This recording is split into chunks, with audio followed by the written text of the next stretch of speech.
Assalamualaikum warahmatullahi wabarakatuh. Apa kabar sobat-sobat semuanya? Oke, mari kita lanjutkan saja ceritanya. Bab 921 Metode perawatan Ji-Fei langsung berlutut. Lutut pria terbuat dari emas, namun demi istrinya Li Ruoxi, Ji-Fei berlutut. Nenek Bai Ruo menghela nafas dan merasa kasihan pada Bai Ruo. "Tolong beri saya pencerahan," suara Ji-Fei terdengar. "Mengapa?" Nenek Bai Ruo menghela napas. "Apakah kamu benar-benar tidak punya perasaan sedikit pun terhadap Bai Ruo? Bahkan jika kamu membiarkan Bai Ruo tinggal di sisimu dan membiarkannya menjadi wanitamu, itu akan baik-baik saja."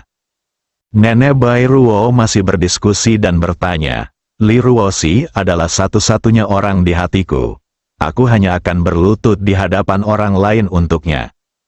Ji-Fei mengatakannya dengan tegas, menyiratkan bahwa tidak ada seorang pun di dunia ini yang layak melakukan hal tersebut kepada Ji-Fei. Nenek Bai Ruo menghela nafas lagi dan akhirnya menatap Ji-Fei. Faktanya, dewa abadi keluarga Lin akan muncul dengan sendirinya. "Keluar sendiri?"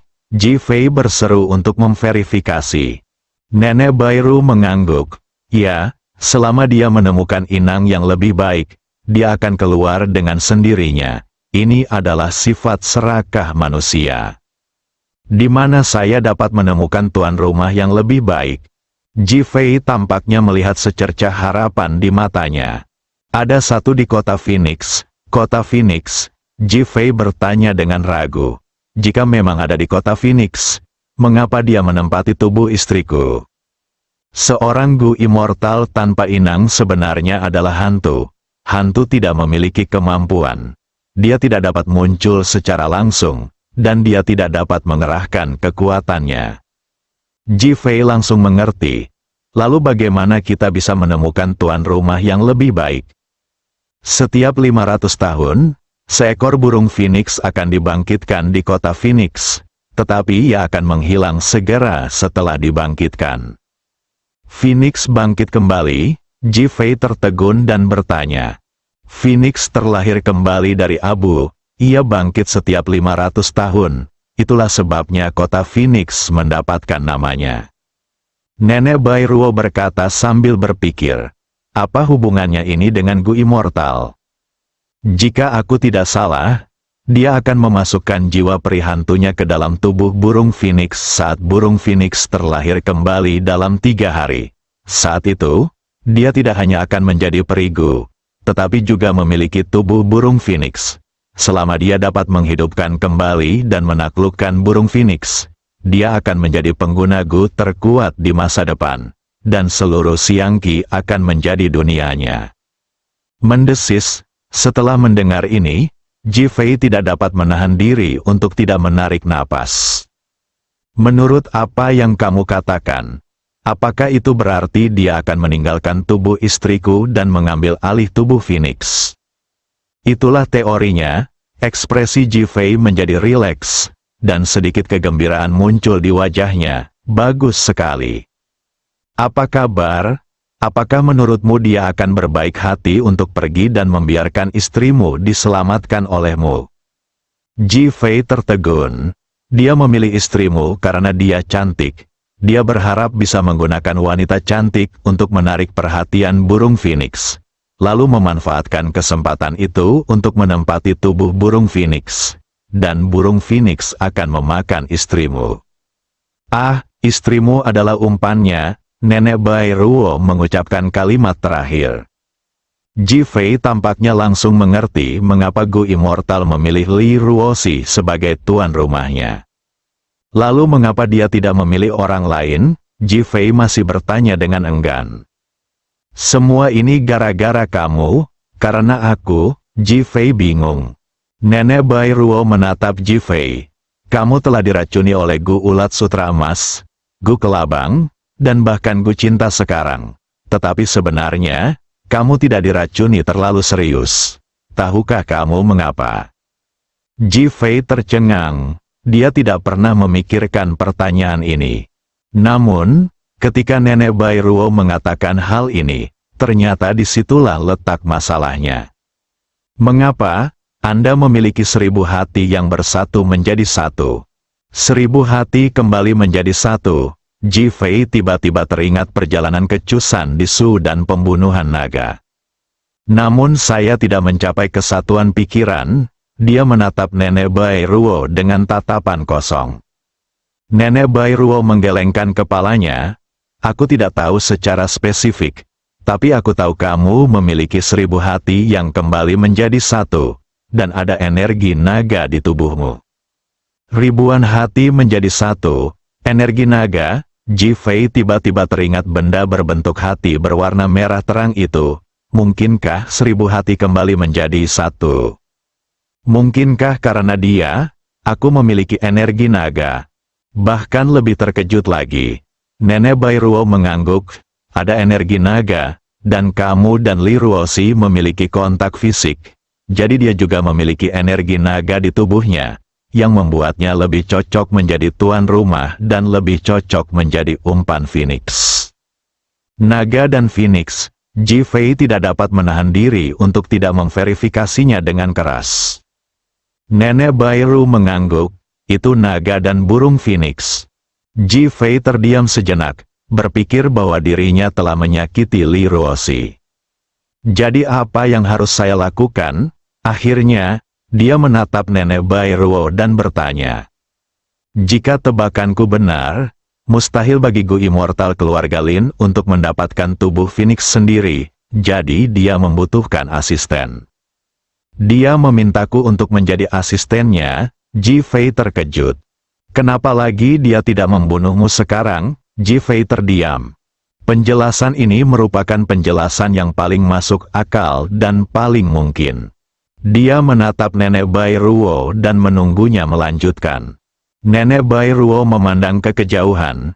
Dia telah memperhitungkan bahwa kamu tidak akan pernah membiarkan istrimu dalam bahaya, dan pasti akan melakukan yang terbaik untuk memastikan keselamatan istrimu. Kemudian kamu akan bertarung dengan Phoenix, dan dia akan mengambil kesempatan untuk menduduki tubuhmu. Jika dia berhasil menduduki tubuhmu, dia akan membunuhmu dan istrimu, dan impianmu akan menjadi kenyataan, dan keluarga Lin akan terbalaskan. Brengsek, Ji Fei mengumpat dengan marah, mengepalkan tangannya, dan ekspresi marah muncul di wajahnya. Lalu apa yang harus saya lakukan? Gigi ganti gigi, kata Nenek Bai Ruo. Bagaimana? Aku akan menempati tubuhmu. Lalu aku akan bersaing dengannya untuk mendapatkan tubuh Phoenix. Dan kau bisa menyelamatkan istrimu. Itu adalah hal terbaik dari kedua dunia. Ji Fei menatap neneknya dan bertanya, kamu ingin memanfaatkanku juga? Nenek Bai Ruo tersenyum dan melambaikan tangannya. Kamu tidak bisa mengatakan itu eksploitasi.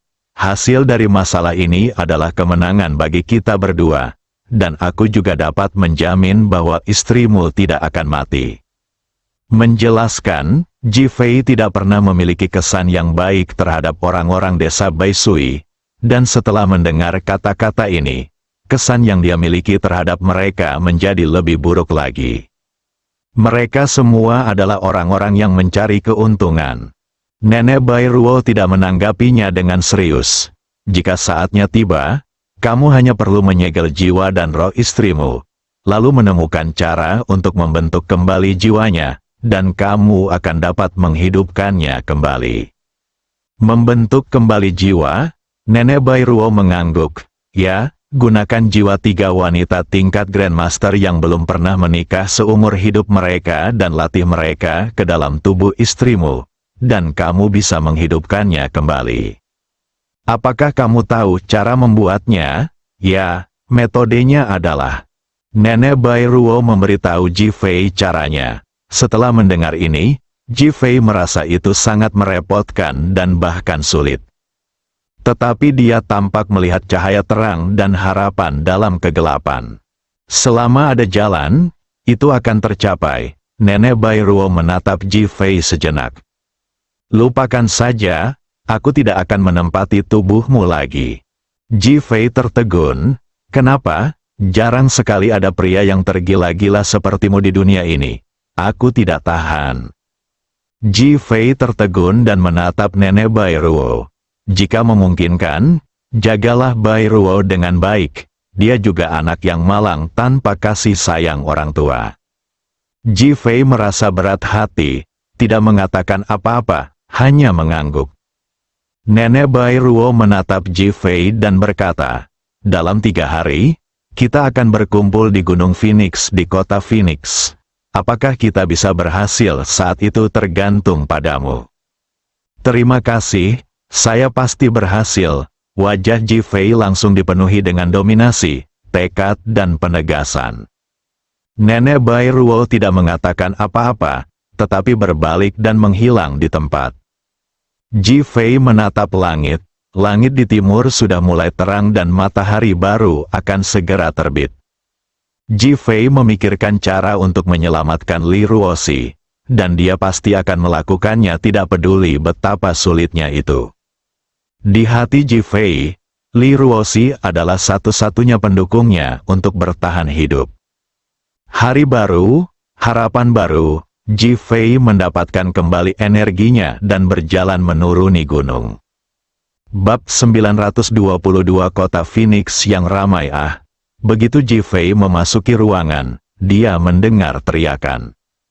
Dia mengira sesuatu telah terjadi dan bergegas masuk ke kamar. Hasil yang terlihat adalah Bai Ruo dan Huo Lei saling berpelukan, dan mereka berpelukan sangat erat, hampir saling berciuman. Pada saat ini, keduanya saling berpandangan dengan linglung, dengan rasa malu dan tidak percaya di mata mereka. Mendengar suara langkah kaki, kedua wanita itu menoleh ke arah pintu bersamaan dan mendapati Ji Fei berdiri di depan pintu dengan pakaiannya dan raut wajah yang tenang. Hal ini membuat kepala kedua wanita itu berdengung dan hati mereka dipenuhi kebingungan. Bagaimana ini mungkin? Apa yang sedang terjadi? Jelas, mereka berdua tidur di sebelah Ji Fei, tetapi sekarang mereka berpelukan erat dan tidur di posisi Ji Fei. Memikirkan kehangatan dan kenikmatan yang kurasakan saat berpelukan tadi, aku jadi ingin menangis. Ini sungguh memalukan. Ji Fei mengangkat alisnya. Aku tidak melihat apa-apa, kalian lanjutkan saja. Setelah berkata demikian, dia berbalik dan berjalan keluar. Kedua wanita itu awalnya tertegun dan tidak bereaksi. Setelah beberapa saat, kedua wanita itu bereaksi dan berteriak dengan marah, "Ji Fei, pergilah ke neraka." Kedua wanita itu menyukai Ji Fei, tetapi itu tidak berarti mereka bisa menerima kesalahpahaman Ji Fei. Menurut pemahaman dan makna Ji Fei, sekarang kedua wanita itu saling menyukai, bahkan semakin aku memikirkannya, semakin marah aku, dan semakin jijik aku. Mereka berdua bangkit dan Ji Fei ingin segera pergi. Bai Ruo juga merasa malu, jadi dia langsung setuju. Ketiganya tidak berbicara sepatah kata pun selama proses berlangsung sampai mereka turun gunung. Ji Fei terdiam, memikirkan di mana menemukan 3 jiwa wanita tingkat master. Dalam masyarakat saat ini, sangat sedikit orang yang berlatih seni bela diri. Jarang sekali yang mencapai level Dark Power, apalagi level Grandmaster. Dan kalaupun ada, sulit untuk membunuhnya sendiri, dan lebih sulit lagi memastikan agar jiwanya tidak terluka. Hatiku berantakan, rumit dan sangat gelisah. Kedua wanita itu mengalami depresi. Tidak ada yang lebih tragis daripada disalahpahami oleh pria yang mereka sukai sebagai wanita yang menyukai mereka. Baru ketika mereka masuk ke dalam mobil, Huo Lei memecah kesunyian. "Ji Fei, ini tidak seperti yang kau pikirkan. Kita tidak tahu bagaimana kita bisa bersama." Setelah Huo Lei selesai berbicara, seluruh wajahnya berubah semerah buah ceri merah matang, dan tampak seperti air akan menetes jika disentuh ringan. Karena Ji Fei sedang berkonsentrasi menempa kembali jiwa Li Ruoxi, dia tidak mendengarkan atau memperhatikan kata-kata Huo Lei. Jadi, dia tidak menjawab. Huo Lei mengira Ji Fei benar-benar menanggapinya dengan serius. dan menjadi semakin cemas. Bahkan lingkaran matanya pun sedikit merah. Bai Ruo duduk di sebelahnya dan melihat Ji Fei tidak mengatakan apa-apa. Huo Lei menjadi cemas dan tidak senang. Awalnya, kesalahpahaman ini disebabkan oleh Ji Fei. Jika dia tidak ada di tengah, bagaimana mereka bisa memeluknya? Ji Fei, kami berdua hanya ingin memelukmu sampai tertidur. Ini semua salahmu kalau kau pergi. Hanya, langsung, dahi, rasanya seperti ada lapisan kertas jendela yang tertusuk. Huo Lei tersipu dan menundukkan kepalanya. Dia tidak memiliki keberanian Bai Ruo untuk mencintai dan membenci.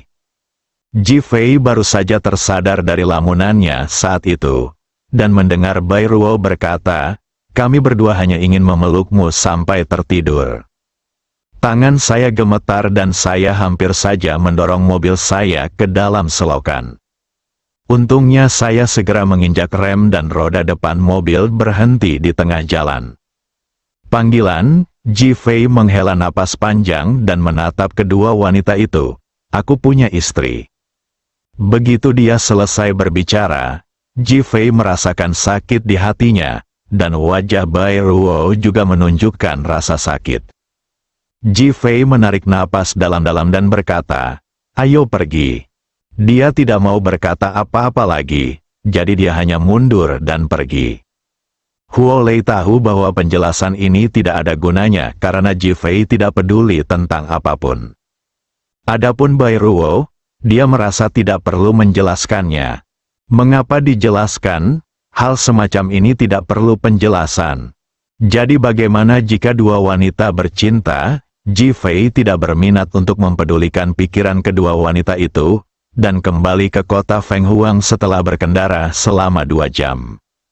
Begitu mereka tiba di kota Feng Huang, mereka mendapati seluruh kota menjadi luar biasa ramai. Dia ingat ketika pertama kali tiba, dia dan Feng Huang adalah satu-satunya 2 orang di seluruh kota Feng Huang yang berpakaian aneh, dan sisanya adalah penduduk setempat. Sekarang, seluruh kota Phoenix dipenuhi orang-orang yang berpakaian berbagai gaya, dan ada banyak sekali mobil terparkir di pinggir jalan. Ji Fei akhirnya mengendarai mobil ke Hotel Bai Suizai. Ketika saya turun ke bawah, saya melihat Feng Huang berdiri di pintu, menghentikan banyak orang.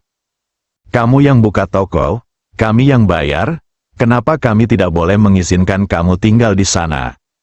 Benar sekali. Kalau kamu tidak mengizinkan kami tinggal di sini, kami akan melaporkanmu.